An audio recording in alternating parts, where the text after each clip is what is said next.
So hey guys, welcome back to another video of perfect roll and I hope कि तुम लोग बहुत ही ज्यादा अच्छे और मजे में होगे। वीडियो में आगे बढ़ने से पहले कहना चाहूंगी कि अगर इससे पहले के एपिसोड अभी तक चेकआउट नहीं किया है तो पहले जाओ और जाके उसे देख लो, वरना यहाँ तुम्हें कुछ समझ नहीं आने वाला। और अगर तुमने देख लिया है तो बिना किसी देर के आज के इस वीडियो को शुरू करते हैं। पर उससे पहले प्रीवियस एपिसोड को थोड़ा सा जान लेते हैं। सो होमीज, जैसा कि मैंने लास्ट एपिसोड में देखा था जहाँ पर शी हाउस यहाँ पर उस गोल्डन वुड से काफी बार इंजर्ड हो जाने के बाद यहाँ से काफी दूर निकल जाता है, जहाँ वो सीधा एक ऐसे केव के पास पहुंच जाता है जो कि असल में उस बीस्ट का था। यहाँ पर इसे एक छोटा सा लेक भी नजर आता है जिसके अंदर जाके वो खुद को हील करने में फोकस करता है। इस दौरान वो अपनी प्रीमोडाइल स्पिरिट को यहाँ पे उसे रिकवर करना शुरू कर देता है, जहाँ हम देखते हैं कि वो यहाँ विला गॉड की टेक्निक का यूज करते हुए इसे काफी अच्छे से रिकवर तो कर लेता है। यहाँ पे इस पूल के अंदर कुछ ऐसे बैरियर और रिस्ट्रिक्शंस लगे थे जो कि यहाँ पर इसे ज्यादा इन्वेस्टिगेट करने नहीं देता। तभी शी हाउ जैसे जैसे कल्टिवेट करता जाता है यहाँ पर इसकी हालत भी काफी ज्यादा खराब होने लगती है। इस दौरान यहाँ पर अपनी बॉडी के अंदर मौजूद उसकी जो फर्स्ट इमॉर्टल ब्रीथ है जिसे कि क्रिस्टल एनर्जी भी कहा जाता है, इसके बारे में काफी सारी चीजें पता चलती है। और बेसिकली शी हाउ अगर इसे कंट्रोल करेगा, इसे अपने पास रखने की कोशिश करेगा तो इससे इसकी हालत और ज्यादा बिगड़ सकती है। फिलहाल के लिए शी हाउ समझ आता है कि आखिर उसे क्या करना है और अब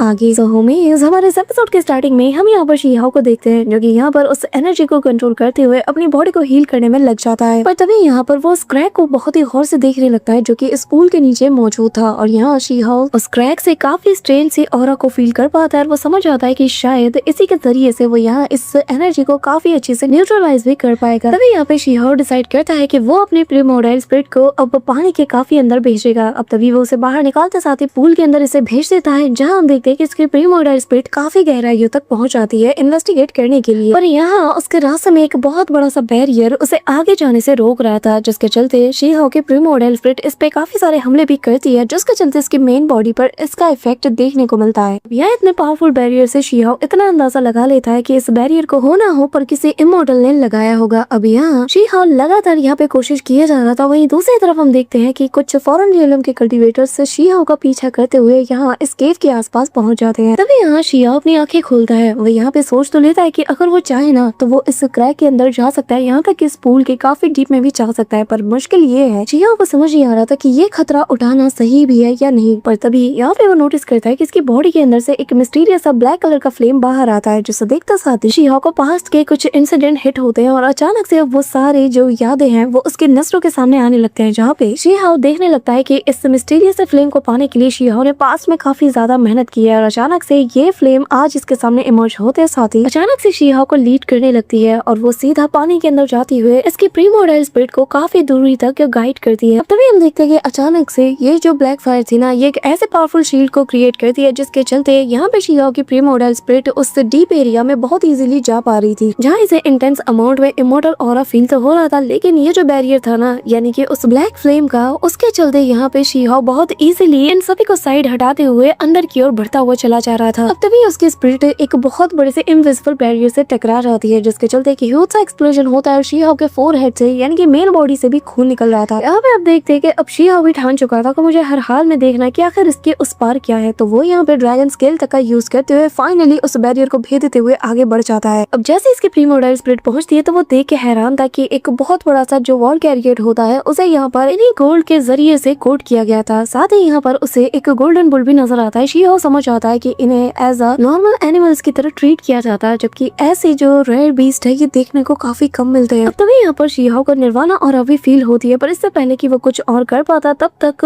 यहाँ पे वो जो ब्लैक फ्लेम थी वो इसे और ज्यादा आगे की ओर गाइड करती है। वहाँ जाते साथ ही शी हाउ को उसी इमॉर्टल की डेड बॉडी नजर आती है जो कि यहाँ पर लोटस पोजीशन में बैठा हुआ था। और तभी अचानक से यहाँ पर इसकी एक बहुत बड़ी सी जाइंट फॉर्म उसे नजर आती है। साथ ही एक पूरा का पूरा एंशिएंट सिटी भी उसे नजर आता है। लेकिन जैसे ही वो इस इमॉर्टल के फेस को देखता है, शी हाउ को कुछ फेमिलियर सी ऑरा फील होती है। सडनली यहाँ पे शी हाउ खुद को एंशिएंट इमॉर्टल बैटल एरिया में पाता है, जहाँ पे बेसिकली शी हाउ उसकी इस वक्त मेमोरीज को देख रहा था। और इसी के सामने यहाँ पे sixth path of reincarnation immortal यहाँ पे फॉरेन रियलम के कल्टीवेटर से फाइट कर रहा था, जहाँ वो एक पावरफुल अटैक करते हुए यहाँ हमारे रियलम के इमॉर्टल यानी कि गोल्डन इमॉर्टल को इंजर्ड कर देता है। और तभी हम देखते हैं कि यहाँ पर ये इमॉर्टल मारा जाता है। प्रेजेंट टाइम में शी हाउ खुद को देख पाता है उस इमॉर्टल की डेड बॉडी के सामने, जहाँ उसे उसकी बॉडी में एक होल नजर आता है। इस दौरान शीहाओ जब पीछे जाके देखता है तो इस इमॉर्टल की बॉडी के पीछे एक छोटा सा क्रैक था जो कि एक होल जैसा नजर आ रहा था और इसका सक्शन फोर्स शीहाओ की प्रीमोडाइल स्पिरिट समेत यहाँ पर उस ब्लैक फ्लेम को भी अपने अंदर खींचने लगता है। यहाँ पे शीहाओ समझ आता है कि इस बंदे की सोल क्यों गायब है, हो ना हो इसी होल ने उसे अपने अंदर डिवोर कर लिया होगा। अब तभी वो समझ आता है कि माहौल बिगड़ रहा है तो वो इमीडिएटली अपनी मेन बॉडी की तरफ वापस लौट जाता है, जहाँ पे हम देखते हैं कि शीहाओ की बॉडी में बढ़ती हुई स्पिरिचुअल एनर्जी के चलते वो यहाँ पर अपना सेकंड ग्रेट द फ्रूट को भी बहुत ही इजीली प्रिपेयर कर लेता है। बिना किसी देर के शीहाओ इमीडिएटली इसे रिफाइन भी करना शुरू कर देता है क्योंकि वो जानता है कि अगर इसमें वो कामयाब हो गया तो इसकी स्ट्रेंथ काफी ज्यादा बढ़ जाएगी। पर तभी यहाँ पे शीहाओ के साथ एक शॉकिंग चीज होती है और उसका पूरा का पूरा ये जो शरीर था ये अचानक से सिर से लेकर पैर तक कांप उठता है। तभी यहाँ पे शीहाओ कहने लगता है कि ऐसा कैसे हो सकता है, इतनी जल्दी मेरा सेकंड ट्राइब्यूलेशन कैसे आ सकता है, अभी तक तो मेरा सेकंड था फ्रूट भी पूरी तरीके से मैंने रिफाइन नहीं किया, तो ये कैसे हो सकता है। इस दौरान शीहाओ जो है अपनी ठीक ठाक तैयारी कर लेता है। वो सबसे पहले अपने ड्रैगन के जरिए से अपने आसपास एक बैरियर को बनाता है। अब यहाँ पर हम देखते हैं कि एक तेज बिजली कड़कड़ाते हुए सीधा इसकी ओर आती है, लेकिन ये असल में एक जायंट सी स्वॉर्ड थी जो कि शीहाओ के उस बैरियर से जा टकराती है। लेकिन जैसा कि हम जानते हैं कि ये जो ड्रैगन स्क्रिप्चर वाला जो बैरियर ये कितना ज्यादा स्ट्रॉन्ग है, तो यहाँ ये जो थंडर स्वॉर्ड थी ये कम्प्लीटली यहाँ पे शैटर्ड हो जाता है। पर अगले पल यहाँ पर एक और जायंट सी स्वॉर्ड जो कि असल में फायर स्वॉर्ड थी वो भी यहाँ इस बैरियर से आ भिड़ती है। तभी शीहाओ बिना किसी चीज के परवाह किए वापस से अपने बोन मैरो को यहाँ पर रिपेयर करना शुरू कर देता है। बेसिकली यहाँ पर इस पूल के अंदर से निकल रही इस एनर्जी को वो अपने बोन मैरो के साथ वापस से फ्यूज करते हुए इन्हें रिफाइन करने लगता है और अपनी बॉडी को एज अ फर्नेस के तौर पे यूज कर रहा था, जिसके चलते यहाँ इसकी बॉडी में भी क्रैक्स बन रहे थे। लेकिन इसके बॉडी के पीछे ही हम यहाँ पर एक जायंट से फर्नेस को भी बनता हुआ देख पाते हैं। यहाँ पे शीहाओ को इंटेंस पेन तो हो रहा था, लेकिन वो जानता है कि इसका फायदा भी काफी ज्यादा होगा और वो जितना हो सके यहाँ आसपास इस पूल के आसपास जितना भी ओरिजिन एनर्जी था उसे ज्यादा से ज्यादा अब्सॉर्ब करके रिफाइन करने में लग जाता है। लेकिन यहाँ पे हम एक चीज नोटिस करते हैं कि असल में शीहाओ यहाँ जो केव के डीप वाले एरिया में जो निर्वाणा एनर्जी है उसे भी अपनी ओर पुल कर रहा था। ये प्रोसेस बहुत ही स्मूथली चल तो रहा था, पर तभी यहाँ पे हम देखते हैं कि वो जो गोल्डन बुल और ये जो बाकी के जो कल्टीवेटर्स थे फॉरेन रियलम के जो कि शीहाओ को ढूंढ रहे थे उनको यहाँ शीहाओ की लोकेशन मिल जाती है और तभी शीहाओ के साथ एक मिस्टीरियस सी चीज होती है और इसी के चलते यहाँ पे शीहाओ भी शॉक्ड हो जाता है क्योंकि उसकी बॉडी के अंदर से उसे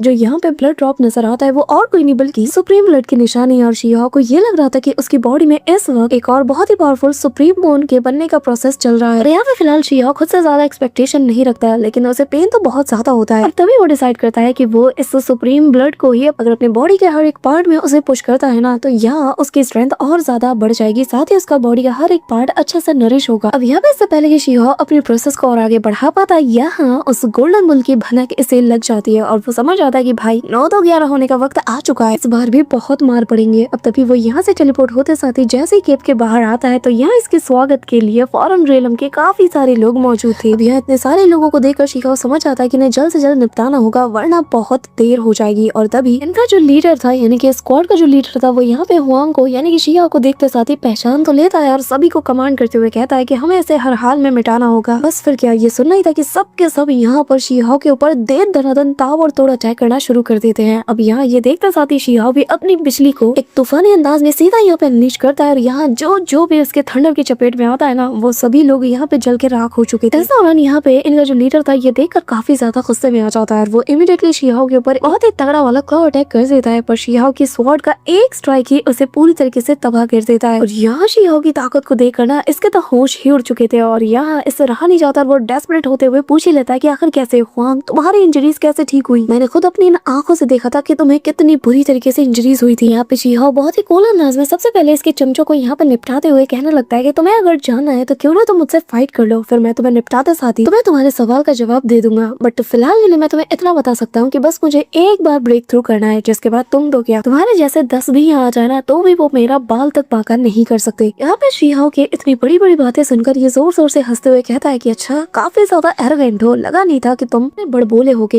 ये कहते साथ ही वो अपने जाइंट से 2 हाथों से शीहाओ को किसी मक्खी की तरह मसलते हुए अपने दोनों हाथों से ताली बजाता है और यहाँ वो काफी ज्यादा प्राउडली वे में कहने लगता है कि मैंने तो पहले ही कहा था कि आज ये मेरे हाथों से मारा जाएगा। अब तभी जैसे ही वो यहाँ से जाने वाला था अचानक से उसके हाथों में क्रैक पड़ने लगते हैं, जो देखते साथ ही इसकी आंखें खुली की खुली रह जाती हैं और वो समझ आता है कि हुआंग अभी मरा नहीं। और तभी शीहाओ उसके दोनों हाथों को चीरते हुए ऐसे बाहर आता है। यहाँ पे तभी शीहाओ को देखते साथ ही वो स्पीचलेस हो चुका था, लेकिन शीहाओ तो अपनी इमोर्टल स्वॉर्ड को यानी कि दालू इमोर्टल स्वॉर्ड को वो यहाँ से डिसअपीयर कर लेता और कहता है कि तुम्हें मैं अलग अंदाज से मारूंगा। जिसके बाद वो अपनी स्लेइंग टेक्निक का यूज करते हुए अपने फिंगर के अंदर डालू इमोर्टल स्वॉर्ड को भी उसके साथ फ्यूज करते हुए उसे एक टाइनी इसे स्वॉर्ड में कन्वर्ट कर देता है और फिर घुमा के उसकी तरफ उसे थ्रो करता है। यहाँ उसकी ये स्वॉर्ड इस बंदे को बिल्कुल भेदते हुए काफी दूर तक चली जाती है और ऑन द स्पॉट ये लीडर मारा जाता है। अब यहाँ पे ये लीडर मर तो जाता है, लेकिन इसकी बॉडी से ये जो स्मोक निकलता है ये असल में इनके जो लीडर्स थे जो भी यहाँ पर एक टाइप के आर्टिफैक्ट को यूज कर रहे थे वहाँ पे जाके फ्यूज हो जाती है। और बेसिकली ये आर्टिफैक्ट यहाँ पर जो भी लोग मारे जाते हैं इनकी बॉडी से निकल रहे इस फॉग को ऑब्जॉर्ब करके यहाँ पे हुआंग के एग्जैक्ट लोकेशन को बता रही थी। इसी के साथ यहाँ पे फाइनली इन लोगों को ये भी पता चल चुका है कि जो ग्रेट ट्रेजर है जिसके लिए वो लोग यहाँ आए थे वो भी अब अपीयर हो चुका है और अब ये लोग उसे लेने के लिए तैयार हो जाते हैं। अब यहाँ से सीन शिफ्ट होता है और हम ग्रैंड एल्डर को देखते हैं जो कि इंपीरियल पास के पास मौजूद है और यहाँ पे फैट गया आकर उसे शीहाओ की खबर देता है कि अब तक वो वापस नहीं आया, जिसके चलते ग्रैंड एल्डर को शीहाओ की काफी ज्यादा फिक्र होने लगती है और वो जानता है कि फॉरेन रियलम हर हाल में हाथ धो के इसके पीछे पड़ा होगा और वो ठान लेता है कि शायद अब उसे डिसाइपल को बचाने के लिए यहाँ से निकलना होगा। अब तभी हम यहाँ पे शीहाओ और इस बंदे की फाइट को देखते हैं जहाँ दोनों एक दूसरे के ऊपर दे दनादन अटैक्स पे अटैक्स किए जा रहे थे और शीहाओ यहाँ पे अपनी दालू इमोर्टल स्वॉर्ड से इसकी बहुत बुरी तरीके से बैंड बजाता है। लेकिन जैसे जैसे शीहाओ इन कॉप्स को मारता है यानी कि इन बंदों को मारता है ना तो इनके जो कॉप्स होते हैं ये स्मोक में बदलकर यहाँ से उड़कर काफी दूर चले जाते हैं। लेकिन शीहाओ समझ आता है कि ये बेसिकली अपनी बॉडी को मरने के बाद स्मोक पे इसलिए ट्रांसफॉर्म कर पा रहे ताकि ये लोग शीहाओ की लोकेशन को यहाँ पे ट्रैक कर पाए। तो पीछे से जो फौज आ रही है वो लोग इन स्मोक को देखकर समझ जाए कि बैटल कहाँ पर हुई है यानी कि हुआंग कहाँ मौजूद है। शीहाओ समझ आता है कि यहाँ पर ये लोग फुल प्लानिंग के साथ आए हैं तो अब शीहाओ को भी इनका गेम बजाना ही पड़ेगा। अब तभी शीहाओ पलक झपकते यहाँ से काफी दूर निकल जाता है। साथ ही रास्ते में वो सोच रहा था कि आखिर इन लोगों को पता कैसे चला कि मैं यहाँ इस माउंटेन के पास आ रहा हूँ। तभी सीन शिफ्ट होता है और हम यहाँ पर फॉरेन रियलम के उन एक्सपर्ट्स को देख पाते हैं जहाँ ये सभी लोगों के सारे नजारे को देख रहे थे और इन सभी को पता चल चुका था कि हुआंग ने इन लोगों के काफी सारे लोगों को मौत के घाट उतार दिया है पर फिलहाल के लिए ये लोग कुछ भी नहीं कर सकते। तभी यहाँ पे इनमें से जीटिंग नाम का एक एक्सपर्ट यानी कि जो फॉरेन सुप्रीम रियलम से बिलोंग करता है वो कहने लगता है कि क्यों ना हम यहाँ इसके पीछे कुछ लोगों को लगाकर इसे परमानेंटली एग्जीक्यूट कर देते हैं। वैसे भी वो हमारे लिए बहुत बड़ा थ्रेट है तो हमें इसे हर हाल में निपटाना ही होगा। तभी यहाँ पे दूसरा एल्डर कहने लगता है कि शायद तुम भूल रहे हो कि उसकी डेड बॉडी से ज्यादा उसका जिंदा रहना हमारे लिए ज्यादा इंपॉर्टेंट है। वैसे भी वो हमारे जाल में फंस चुका है लेकिन अगर वो जिंदा रहता है तो हम उसे काफी सारी यूजफुल चीजें निकलवा सकते हैं और जो कि हमारे लिए फ्यूचर में काफी ज्यादा काम आएगा। और हाँ भूलो मत कि वो मैंग त्यानजिंग का डायरेक्ट डिसाइपल है जिसका मतलब इसके जरिए से हम उसे काफी अच्छे खासे से टॉर्चर कर पाएंगे। वैसे भी वो दिल का बहुत ही ज्यादा नाजुक है और उसके फेवरेट डिसाइपल के साथ अगर हम कुछ भी करते हैं ना मुझे पूरा यकीन है कि इससे बर्दाश्त नहीं होगा और वो हर हद तक जाएगा उसे बचाने के लिए और ये देखने में बड़ा मजा आएगा। और बस हमें यही तो करना है कि बस कैसे ना कैसे करके उसे ऐसी सिचुएशन में डाल दो कि वो इंपीरियल पास को छोड़कर वहाँ से निकल जाए। और अगर सोचो अगर उसका डिसाइपल पहले ही मारा जाए तो फिर वो क्या करेगा, शायद उसे अब कोई वजह ही ना मिले इस पूरे रियलम को बचाने का। जिसमें यहाँ पे जीटिंग कहने लगता है कि कहना आसान है लेकिन करना बहुत ही ज्यादा मुश्किल है। क्या तुम देख नहीं सकते कि इस वक्त हुआंग ब्रूटल रीजन की तरफ काफी तेजी से बढ़ रहा है, जिसका मतलब ये है वो ट्रेजर के काफी ज्यादा क्लोज है। अब तभी हमें बताया जाता है कि जो ब्रूटल रीजन है वो काफी ज्यादा मिस्टीरियस जगह है और यहाँ पे हानमिंग नाम का एक जो एक्सपर्ट है वो बताने लगता है कि ऐसा कहा जाता है कि जो ब्रूटल रीजन है इसका जो ओरिजिन है ये हमारे वर्ल्ड से कनेक्टेड है लेकिन हम चाहकर भी इसके अंदर ताका झांकी भी नहीं कर सकते। अब तभी यहाँ पे हम देखते हैं कि वो एक रेड कलर के जो ब्लडी वॉर्टेक्स है उसे क्रिएट करने लगता है और दूसरा एल्डर बताने लगता है कि तुम्हारी बात सही है, अगर वो इसके अंदर चला जाता है ना और हमें उसकी बॉडी कभी भी नहीं मिल पाती तो फिर हमारे लिए सब कुछ जाया हो जाएगा। तभी यहाँ पर कॉन्ग तुअर नाम का एक और एक्सपर्ट कहने लगता है कि तुम शायद भूल रहे हो कि मैं भी यहाँ पे मौजूद हूँ और मैं यहाँ पर बस दो चीजों के लिए ही आया हूँ। पहला, मुझे हर हाल में उस सुप्रीम ट्रेजर को ढूंढना है। ये कहते हुए वो यहाँ पर अपनी एनर्जी को आगे बढ़ा देता है। इसी के साथ वो बताता है कि मैं उस ट्रेजर के जरिए से हमारे जो एंशिएंट एंसेस्टर है उन्हें पूरी तरीके से ठीक करना चाहता हूँ और दूसरा मैं हुआंग को चारे के तौर पर यूज करके मैंग त्यानजिन को बुरी तरीके से तड़पा के मारना चाहता हूँ। तभी यहाँ पे इनका जो एक बंदा होता है वो कहने लगता है कि आप सब बिल्कुल भी परेशान ना हो, मैंने सब कुछ ऑलरेडी प्लान करके रखा है और काफी सारे पावरफुल लोगों को मैंने उनके पीछे छोड़ दिया है। साथ ही अभी इन सभी के पास 100 क्लाइमेटी लेडर वाले सारे ट्रेजर्स भी मौजूद है जिसके दम पर ये लोग डिवाइन मेडिसिन माउंटेन के और डीप में जा सकते हैं। अब तभी वो अपने 2 फिंगर्स को उठाता है जिसके बाद ये भी इस नक्शे के ऊपर अपने 2 एनर्जी बॉल्स को डाल देता है। बेसिकली यहाँ पर ये लोग यही दर्शा रहे थे कि कैसे शीहाओ को ट्रैप करने के लिए हर एक एक्सपर्ट ने अलग अलग एंगल से जाल बिछा के रखे हैं और इनका यहाँ पर आने का प्रोस्पेक्टिव क्या है। और तभी ये लोग काफी ज्यादा खुश थे क्योंकि इन्हें यही लग रहा था कि इस वक्त हुआंग को इन लोगों ने पूरी तरीके से कोने में घेर दिया है और इसके पास भागने की कोई जगह नहीं और जल्दी अब देर शीहाओ यानी कि हुआंग इनके हाथों मारा जाएगा और अगर इनकी बॉडी भी इन्हें ना मिलती तो इनकी जो यानी कि शीहाओ की जो बिलोंगिंग्स है अगर वो भी उन्हें मिल जाती है तो वो उसे एज अ प्रूफ के तौर पर यूज करके अपने लॉर्ड्स को खुश करेंगे। साथ ही 9 हेवन एंड 10 अर्थ का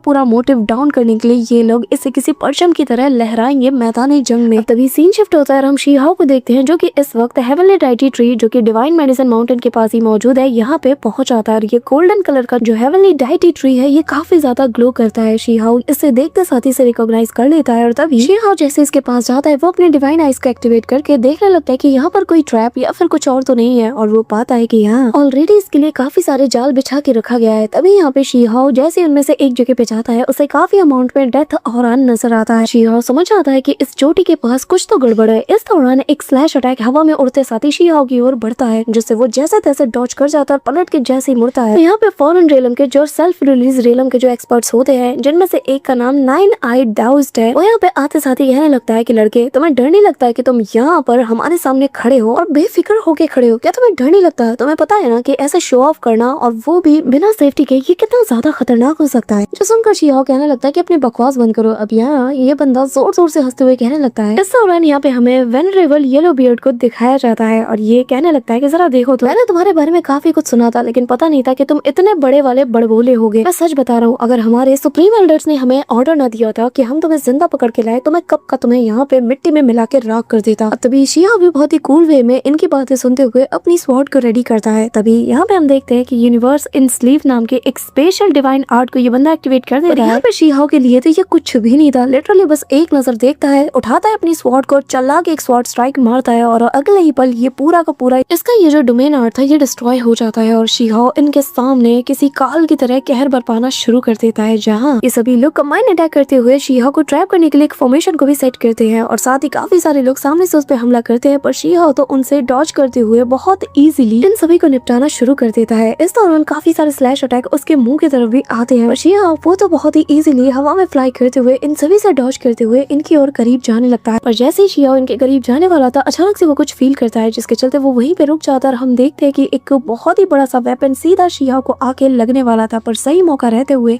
शी हाओ खुद को बचा तो लेता है पर तभी यहाँ पे हम देखते हैं कि अचानक से ये वेपन यहाँ पे एक्सप्लोड कर जाता है। अचानक से इसके एक्सप्लोजन के साथ ही यहाँ पे चारों ओर एक ब्लैक कलर का मिस्ट फैलने लगता है जो कि सराउंडिंग के हर एक चीज को अपने अंदर ले लेता है। और तभी यहाँ पे एक ग्रे कलर की रोशनी तेजी से निकलते साथ ही आसमान से जा मिलती है और इस इमिट होती हुई लाइट को देखकर सभी हैरान हो जाते हैं। सारे के सारे फॉरेन रिलम के कल्टिवेटर्स भी चीज को देखकर शॉक थे और कहने लगते हैं कि आखिर ये क्या है और कहाँ से आया है। पर तभी यहाँ पे वो जो 9-eyed एक्सपर्ट था वो कहने लगता है कि ये तो ब्रूटल रीजन से अपीयर हुआ है पर ऐसी कोई चीज ब्रूटल रीजन से कैसे अपीयर हो सकती है और वो भी इतने ज्यादा अमाउंट में डेथ ऑरा के साथ। अब यहाँ पे इनका जो हेड एल्डर है वो कहने लगता है कि मेरे ख्याल से कहीं ऐसा तो नहीं कि ब्रूटल मास्टर यहाँ आ चुके हैं। अब यहाँ पे हमें ब्रूटल मास्टर के बारे में बताया जाता है कि ये एक ऐसा लेजेंड है जो कि ना ही कॉप्स है और ना ही इंसान है लेकिन इनके पास पूरी दुनिया और पूरे रियलम को हिलाने जितनी ताकत मौजूद है। यहाँ तक कि फॉरेन रियलम के जो कल्टिवेटर्स है वो तक इनसे खौफ खाते हैं और कोई भी इजीली इनसे पंगा नहीं लेना चाहता। अभी यहाँ पे हम देखते हैं कि ऊपर से एक जाइंट सा कॉफिन जैसा बहुत बड़ा सा बॉक्स बाहर आता है जिसे देखते साथ ही यहाँ पर जो येलो बियर्ड है वो कहना लगता है कि सबके सब अपनी आंखें एक जगह पे स्थिर कर लो, सबके सब अपनी सांसों को रोक लो और तब तक मत हिलना जब तक मैं इशारा ना करूं। अचानक से हम देखते हैं कि वो कॉफिन जो था वो ओपन होने लगता है। इसके अंदर से डेथ और इंटेंस अमाउंट में निकलता है जो कि चारों ओर फैल जाता है। अब यहाँ जो लोग कमजोर विल पावर के थे वो सभी तो यहाँ से डर के भागने लगते हैं पर तभी कुछ लोग जो यहाँ पर रुके थे इनके आसपास ये ब्लैक फॉग इन्हें घेर लेता है और अचानक से उस बॉक्स के अंदर से काफी बड़े बड़े काले काले हाथ बाहर आते हैं और यहाँ हमें बताया जाता है कि ये असल में लाइफ फोर्स डेप्रिवेशन है जो कि ब्यूरल मास्टर का फॉरबिडन पावर है। फॉरेन रियलम के कल्टिवेटर जो कि एक लेडी थी अचानक से वो कहने लगती है कि मेरा खून अचानक से उबाल मार रहा है, ऐसा लग रहा है कि मुझे कुछ हो रहा है पर क्या। सडनली हम देखते हैं कि वो लड़की यहाँ पे उसी ब्लैक मिस्ट में कन्वर्ट हो जाती है। उसकी बॉडी जैसे यहाँ पे कभी थी ही नहीं। तभी जो पावरफुल कल्टिवेटर थे जो एल्डर्स थे वो खुद को अपने अपने पावर के जरिए से बैरियर बनाकर प्रोटेक्ट करते हैं लेकिन ये जो ब्लैक मिस्ट था ये धीरे धीरे इनके बैरियर को डैमेज कर रहा था। अब शी हाओ देखकर समझ आता है कि ये लोग इस एल्डर या फिर जो भी मैं कहूँ इससे काफी ज्यादा खौफ खा रहे हैं और मुझे समझ नहीं आ रहा कि आखिर इस कॉफिन के अंदर ऐसा क्या है कि जिसके चलते ये लोग इतना ज्यादा इससे डर रहे हैं। अब शी हाओ जो कि हमारा डोरा द एक्सप्लोरर है उसका मन करता है कि वो जाके एक बार देखे कि आखिर इसके अंदर क्या है पर तभी इससे पहले कि वो कुछ कर पाता यहाँ इस कॉफिन के अंदर से एक बहुत ही क्रीपी सा क्रिएचर बाहर आता है जो कि ना ही इंसान जैसा दिख रहा था और ना ही कॉप्स की तरह और तभी वो आते साथ अपनी ऑरा को रिलीज करता है और जो भी इसकी चपेट में आता है ऑन द स्पॉट उसकी जान वो ले लेता है। यहाँ पे शी हाओ जब अपनी आंखों के सामने ये टेरिफाइंग नजारा देखता है ना उसके अंदर जो भी एक्सप्लोर करने के विचार थे वो सब कुछ खत्म हो जाते हैं। वो कहने लगता है कि यकीन नहीं होता कि एक ब्यूरल मास्टर इतना ज्यादा खतरनाक है। जो लोग भी इस फॉरबिडन पावर की चपेट में आते हैं यानी कि ब्लैक मिस्ट की चपेट में वो लोग यहाँ पर एक अननाइन कॉप्स की तरह बन चुके थे और शी हाओ के ऊपर हमला करने लगते हैं और शी हाओ देख पा रहा रहा था कि वो तो इनसे फाइट बैक तक नहीं कर सकता। अब तभी यहाँ पर ये जो कॉप्स थे जो कि पहले इंसान हुआ करते थे शीहो, इनकी मेमोरी को चेक करने के लिए अपनी बस फिंगर को बाहर निकालता है और इनकी मेमोरीज में झांकने के बाद शीहो को पता चलता है कि असल में इन लोगों ने बहुत बड़ी प्लानिंग कर रखी है। इनकी प्लानिंग यही है कि हर हाल में हुआंग को पकड़ के इन लोगों ने बस मेंग त्यानजिन यानी कि ग्रैंड एल्डर को टॉर्चर करना है और उसे इस हद तक टॉर्चर करना है कि उसे ये लोग बैटल में उतरने पर मजबूर कर दें और फिर यहाँ पे ये लोग घेर कर उसे मारेंगे। यहाँ पे ये सुनकर शीहो कुछ ज्यादा शॉक्ड नहीं होता, लेकिन वो हैरान था कि इन लोगों ने इतनी बड़ी प्लानिंग कर रखी है। और तभी शीहो उस बंदे को यहाँ पे निपटा देता है और कहता है कि यकीन नहीं होता कि इनका असल टारगेट तो ग्रैंड एल्डर है और ये बस मुझे एक चारे के तौर पर यूज करके उनका असली शिकार करना चाहते हैं। यहाँ पे शीहो का हाथ पूरी तरीके से इसके खून से सन चुका था, लेकिन शीहो नोटिस करता है कि इस बंदे को मारने के चक्कर में इसके हाथ में भी वो जो ब्लैक फ्लेम्स थी ना, उसके चलते थोड़े थोड़े यहाँ पे इम्प्योरिटीज आ चुकी थी। तभी यहाँ पे शीहो अपने यहाँ पे इम्पेरिशेबल स्क्रिप्चर जो कि रिफोर्जिंग द गोल्डन बॉडी नाम की टेक्निक को अनलीश करता है, जिसके जरिए से यहाँ पे काफी सारे गोल्डन स्क्रिप्चर्स उसके बॉडी को घेर लेते हैं और अगले पल शीहो की सारी इंजरीज ठीक हो जाती है और अब इसकी सटक चुकी थी और अब वो समझ चुका है कि यहाँ पर उसे क्या करना है। आफ्टर ऑल बात उसके मास्टर पे आ गई थी। सो होमीज इसी सीन के साथ हमारा आज का ये पार्ट तो यहीं पे एंड होता है, लेकिन इसके नेक्स्ट पार्ट में काफी ज्यादा मजा आने वाला है। बट इससे पहले मेक श्योर कि तुम वीडियो को लाइक करके चैनल को सब्सक्राइब जरूर कर रहे हो। So that's it for today guys. I hope कि तुम सबको आज की वीडियो काफी ज्यादा पसंद आई होगी। अगर हाँ तो वीडियो को लाइक करना, चैनल पे नए हो तो सब्सक्राइब करना। तो मिलते हैं नेक्स्ट वीडियो में, तब तक के लिए बाय।